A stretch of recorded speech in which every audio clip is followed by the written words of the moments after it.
Hello everybody, Lotu for Life here, bringing guys a brand new video, and today we have my Marincess build. Marincess has been my main deck, my main go-to for tournaments ever since they got their most recent wave of support back in the Water Legendary Duelist set, which feels like it's been forever ago.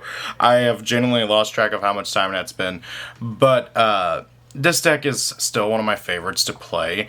I tend to get bored of playing the same deck for too long, and this deck has not bored me just quite yet, and I love it. I only feel like I get better with it as I keep playing it and finding out new things to do with the side deck, the extra deck, and the main deck. This is a very flexible deck you can play, and it's very cheap. If you want to get into this game as a rogue player, or if you want to get into this game and not spend hundreds of dollars on like the best decks out there, you can buy this deck for like under $150, maybe even less than that. If you go with the cheapest prices on everything, it's a very cheap and affordable deck, and I do recommend it for new players. It's either like this or Trap Tricks that I tend to recommend. But anyways, let's get on with it. This is my most recent build. It is adjusted for the new ban list for September 25th. So this is for that. But however, if you want to play this under the current format for like 2 weeks between now and then, it still is perfectly fine playing this in this current format. And there's just some minor changes, and I'll explain those as we go. First and foremost, we got 3 Marincess Blue Tang. This card is the main starter of the deck. You want to see her opening hand every game. Are you? No. But preferably you want to see her as soon as possible. She gets the deck rolling. On summon, she sends any Marincess monster from your deck to the graveyard, and then when she's used as Link Summon, you get to reveal the top 3 cards of your deck and add one of the Marincess cards that you reveal, if any, to your hand. The others get shuffled back. That's like literally a freaking Digimon search effect. I love it. Maybe that's part of the reason why I love Digimon so much, is playing Marincess for so long. It's got similar mechanics. I digress. This card's amazing. It's really good. It's your main level 4. There's 2 other level 4s in the deck that you at least play, and she's the main one. The big thing with her is that you use her to chain block along with Marincess Sea Angel, so you can guarantee the targeted search of Sea Angel and maybe get the bonus of Blue Tang. Anyways, moving on. We got our next level 4, Marincess Spring Girl. You want to play 3 of her, and for the same reason as freaking Blue Tang, in that you chain block with her. So you can banish any Marincess from your graveyard, special summon her, and then whenever you use her for a link summon of a Marincess link monster, you get to mill the top cards of your deck, equal to the number of Marincess names you have. And if you do, and if you mill any Marincess names, and monsters, spell traps, whatever, you get to burn your opponent for 200 for each. That burn doesn't come up too often. It does help in time from time to time, but not too crazily often. Honestly, I tend to whiff it more than anything. But again, like with Blue Tang, the main reason that second effect is there is so that you can guarantee your search off of Sea Angel or recursion off of Blue Slug. That's literally all they're there for. So, very good card, along with Blue Tang. You can also easily make rank 4s in this deck, which I do play a couple. Moving on. We got, like, the best single card by herself in this deck, and that's Seahorse. Seahorse is a 1-card Link 4. If you play your cards right, you can go into a Link 4 with just Seahorse by herself. It is ridiculous, and I love it for that. The fact that you can just normal summon her, Link for a Slug, add her back with Slug, special summon her, go into a Sea Angel, search dive off a Sea Angel, you link into see an enemy, use see an enemy's effect to bring back a dude, link 3 into Coral Triangle, effect a sea enemy, adding back this card to hand, discarding her for Coral Triangle's effect to add the trap, and then you actually dive to bring her back from your graveyard and then go into Bubble Reef. It's a 1-card freaking Link 4. And I love it. That's one of the main things I love about this deck. I kind of just explained what this card does, but basically, if you have a Marincess Link monster out, you can summon her to the zone that monster points to, and if she's in your graveyard, except the turn she was sent there, You can banish or summon any water monster from your hand to the zone of Marincess Link monster points to. I'll be honest, I've maybe used that second effect twice. Marincess have enough innate special summoning that it doesn't come up enough, and honestly, more often than not, she gets added back to hand, shuffled, bounced, whatever. It's ridiculous. She's pretty much everywhere but the graveyard given at any given point. So, yeah, this card is very, very good, and she's the last of the main deck monsters that are staple 3-ofs, in my opinion.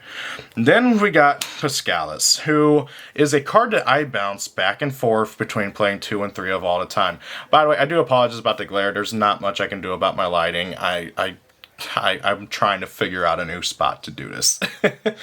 Anyways, Marincess Piscalis is the last of the good level 4s in the archetype, and on summon, she can summon any Marincess monster from your hand in defense position. Really good card.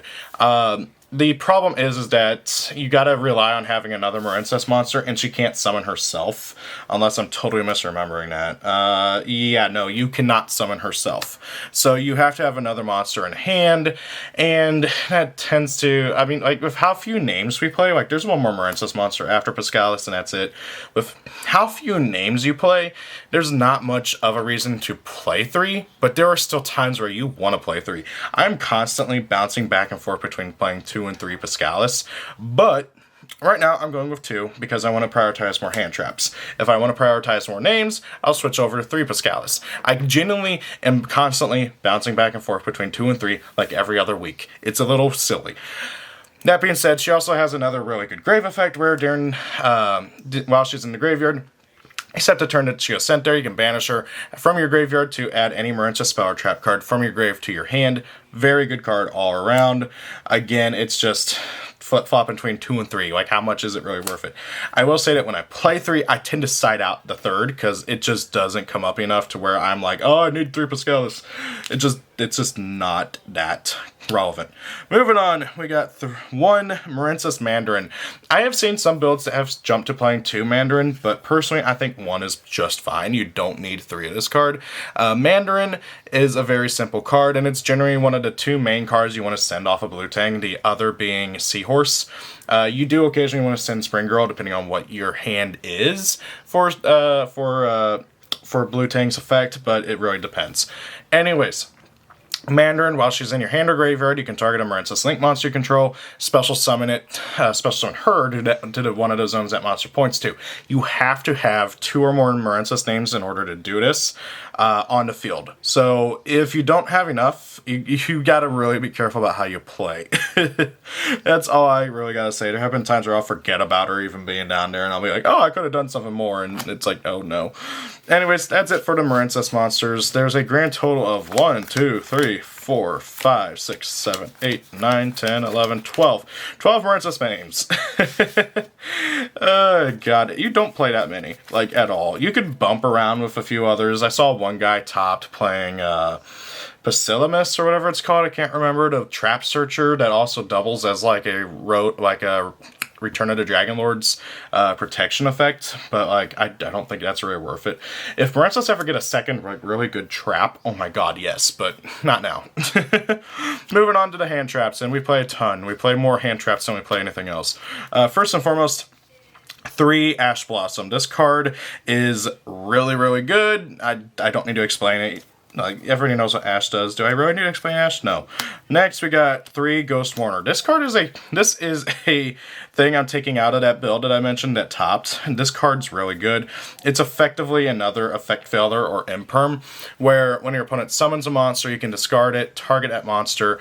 It has its effects negated until the end of turn, and if it leaves the field that turn, your opponent takes damage equal to its attack power. So, oh hey, you're playing against Unchained, they summon Yama? Okay, cool, drop this on him. His effects are negated, and if he leaves the field, you're taking, what, 1700? Very good card for this deck. You can afford to play as so many freaking hand traps in this deck. I mentioned effect failure, and we do play 3 effect failure. Very good card. I don't need to explain it, and you know what? I had it with the traps, but we're going to throw it up here with the hand traps. I am playing 3 imperm as well.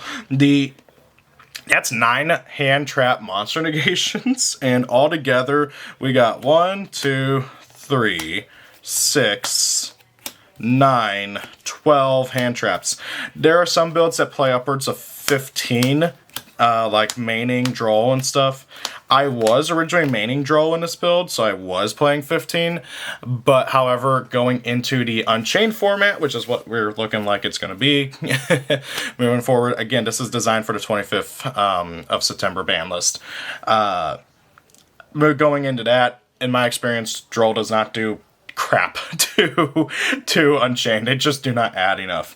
So so Droll has been moved to the side deck for this deck, and depending on the matchup, you take out Effect Failure or Ghost Mourner or whatever happens to be the case.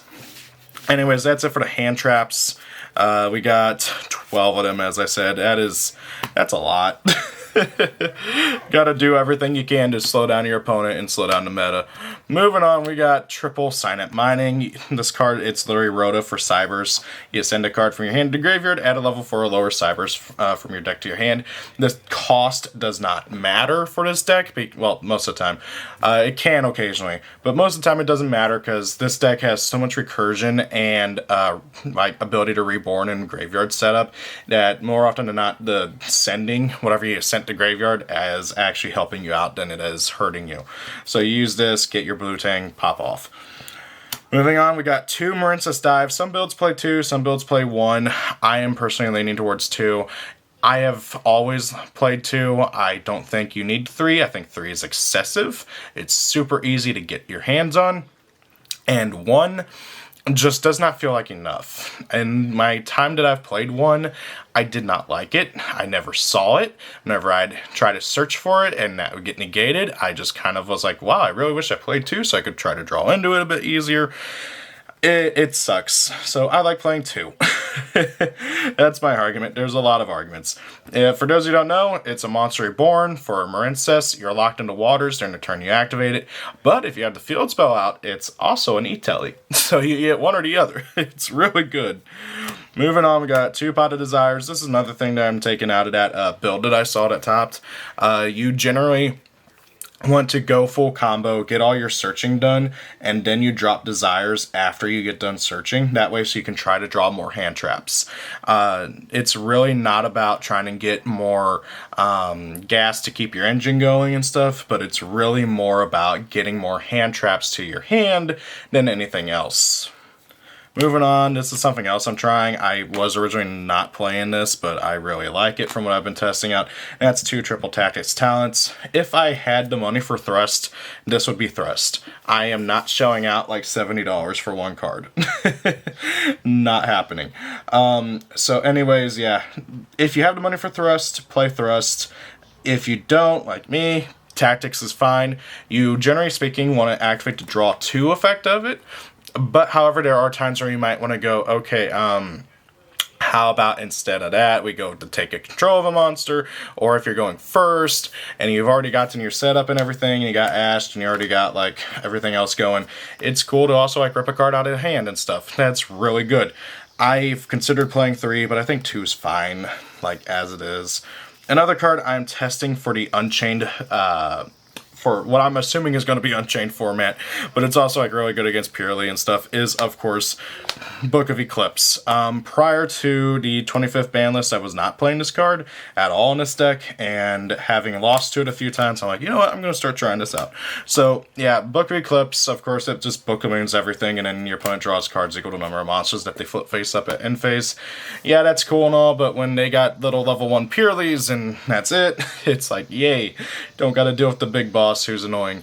You can also use this to kind of screw over Unchained a bit. Now you got to be careful because if they've not used the level 3, like certain cards in their archetype, most notably, I think it's Aruha, whichever one is the level 3 fire, they can pop their face down cards to do stuff, so you generally got to hit them like after they've already kind of committed a bit. It's not like with Purely where you hit them as soon as they try to do anything and it's like haha. This is literally, you got to wait until they do a little bit of committing, then hit them with it, and then it's like cool.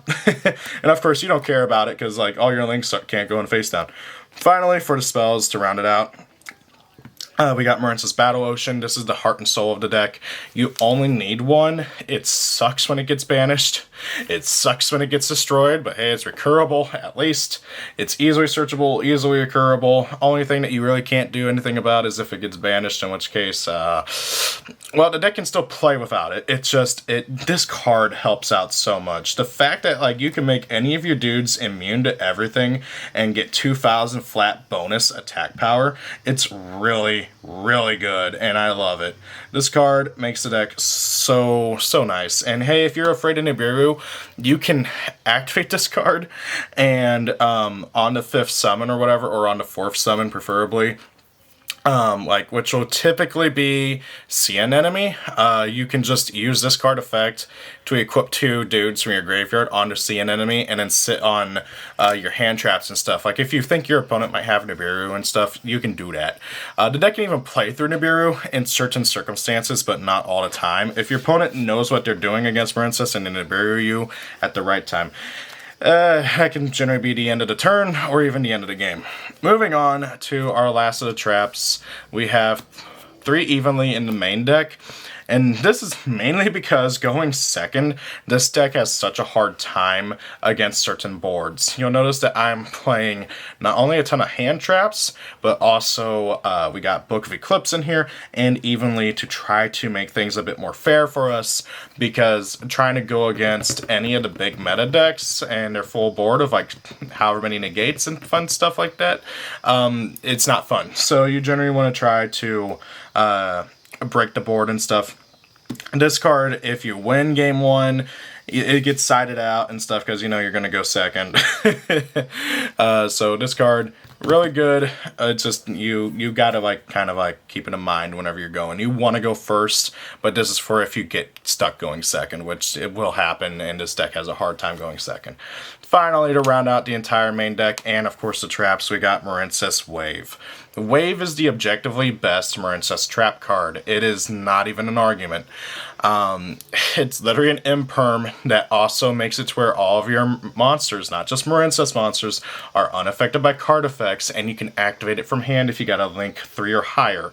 If I remember right? It's link 3 or higher. Yeah, link 3 or higher. Link 3 or higher for that, and then link 2 or higher for the all your dudes are unaffected. I always get them flip-flopped in my head sometimes. Again, it's so funny. I've been playing this deck for so long, and then I still get those flip-flopped sometimes.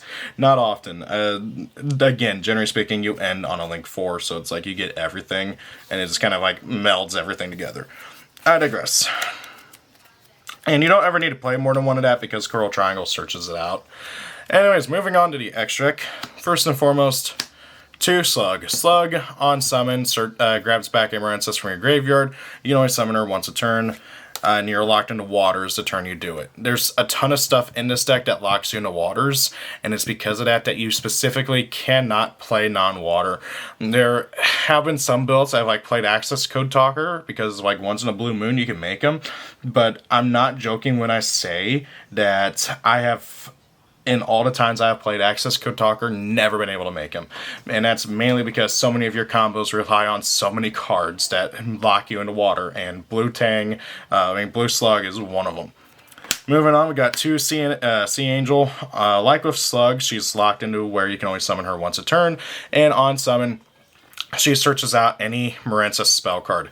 Right now there's only 2, the Field Spell and Dive. She can search out both. Generally speaking, you want to grab the one that you don't have, and most of the time that's going to be Battle Ocean because you're more likely to draw Dive. Now, that being said, more often than not, which one should you grab, Dive or Battle Ocean? That depends on your hand. If you have a really good hand and you don't need Dive, go for Battle Ocean. If you have a really bad hand and you just need comboing and all that fun stuff, go for Dive. It, again, depends totally on your hand, and if you're lucky, you might get the other one off of Blue Tang, which has happened, and it's really nice when that happens. Next, we got 2 Coral Anemone. Coral Anemone is one of the best cards in this deck. Being a free special summon for any water with 1500 or less attack. This card is stupid in any water deck. I love playing it in Gishki, but that's beside the point. This card is really good for bringing back all your stuff. It's a combo enabler. It's part of your link climbing and all that fun stuff. Even best, Even better than that, anytime it's sent to the graveyard from the field, you get to add back a Marincess card from your grave to your hand. And now that's once a turn. But what's really nice is that it doesn't care if it's a monster or not. So if you equip it as an equip card with Battle Ocean, you still get to search if like your monster dies or if it gets destroyed. So yeah. Did I say search? I meant recur. Anyways, moving on, we got one Marincess Crystal Heart. This card's effects are completely irrelevant. And you just use it to make into your Link 4. So your Link 4 is immune to all of your opponent's spells and traps and monster effects and card effects in general. Really good card, absolutely needed to play as a one of. I know some builds don't play it. I don't agree with that. I think that's silly because hey, having a towers that has a negate and has so many hand traps to back it up, really solid. Moving on, we got one Curl Triangle. It has a graveyard effect that is 90% of the time irrelevant. Mainly though, use her for your hand for discard effect to search out the trap, and there's that. The graveyard effect is, if only your opponent controls a monster, you can banish this card from your graveyard. Spell summon water link monsters from your graveyard, whose total combined link ratings equal exactly 3. You can only use that effect and the other effect once a turn. Again, the graveyard effect almost never happens. The big thing is your opponent has to control a monster. It's a really good comeback card, but it just doesn't happen enough. Moving on is Marincess Marbled Rock. It's basically a bigger anemone, where once a turn you can add any of your Marincess monsters, Marincess cards I should say, from your graveyard to your hand, and if one of your Marincess is battling, you can send a Marincess from your hand to graveyard to prevent that destruction.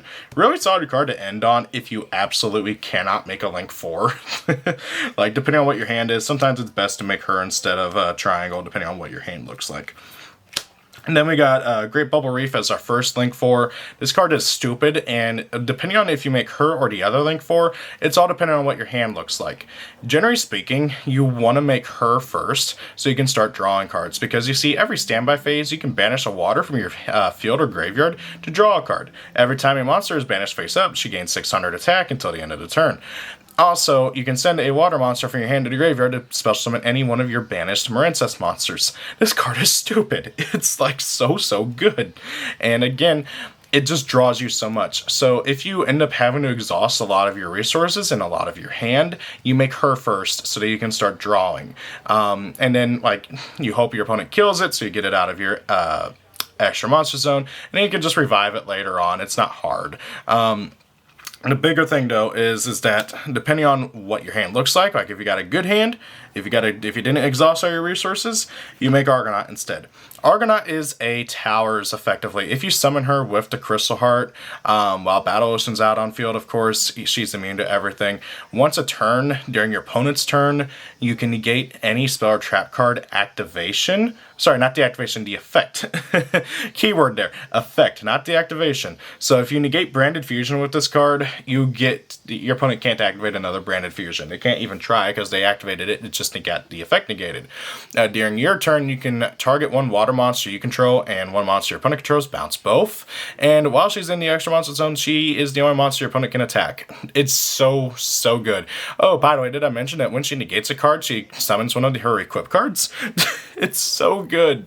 This monster, these two Link 4s are so incredibly good and very important for the deck. There is a third Link 4 that this archetype has, Wonderheart, I think is their name. She's okay and is totally intended to be like as an OTK monster, but like so the Wonderheart I don't recommend playing at all. So the way she works is that during the battle phase you can summon all her equips, and then that helps with OTKing and stuff. That's the idea of it. But they all go back to being equipped at the end of the battle phase. So if it was at the end of the turn, oh my god, she'd be like an instant, at least one of in this deck. Because, oh, you summon all your equips, you do damage, main phase 2, you make like Argonaut or something, you know? But no, that's not the case. So Wonderheart's not worth playing. I don't recommend it one bit. Please don't. I've seen some people who have tried. Don't. Moving on, we got one Abyss Dweller. This deck is waterlocked, and Abyss Dweller is made for water decks. Yes, you can play it in other decks, but it's so good in water decks, because all your water monsters gain 500 attack while it's got a water monster as an Xyz material. Also, of course, the big thing though is that you use it for its detaching effect to, well, lock out the opponent's graveyard effects. This is really important going into this current format because Unchained, while they don't summon a lot from the graveyard, they do activate a ton of monster effects in the graveyard. So, and not even monster effects, spells and traps, all that stuff. And this is a really good counter to it, especially if you have Argonaut out as well, because then I apologize if you just heard someone speeding down the road. But anyways, if you have Argonaut out, you don't have to worry about your opponent just summoning something to run over with Dweller. But even then, because of Dweller's effect to gain attack power, he goes up to 2200. So he's that much harder to kill. I love it. Very good card, very handy. Please play in this coming format. Moving on, we got Stealth Kraken. This card is nutty. I love it. During your player's turn, you can pop a water monster your opponent controls and burn your opponent for half damage. But my opponent's not playing a water monster. Oh, he makes everything water on field. It's so good. I love it. He's a good card. He's very cheeky in the time rules. One Bahamut Shark so we can make Toad. That's literally it. And then there's actually combos you can do where you make Bahamut Shark, make Toad to like insulate you against Nibiru, and then you just link off the Bahamut Shark and continue with your link climbing. Very solid combo in general, and Toad is just a great card in general for this archetype. I love it so much. Anyways, that's it, guys. That is my Marincess build that I am going to be playing going forward. It's subject to change like everything else is. And if I change it super heavily, or if I think it needs to be changed super heavily, I will do an updated deck profile eventually, maybe, as we go through the coming format. I don't think it's going to change that much, but you never know. I mean, who expected Unchained to be like one of the best decks going forward? Anyways, that's it, everybody. Thank you all for watching. Have a great day. Rate, comment, subscribe, and peace out. Bye. Thank you for watching the video. I hope you enjoyed it. If you did, please do consider rating, commenting, and subscribing. Sharing the video helps as well. If you especially really like it, please do consider being a channel member. Every little bit helps out. And hey, also why not check me out on my other social media pages. Thank you, and have a great day.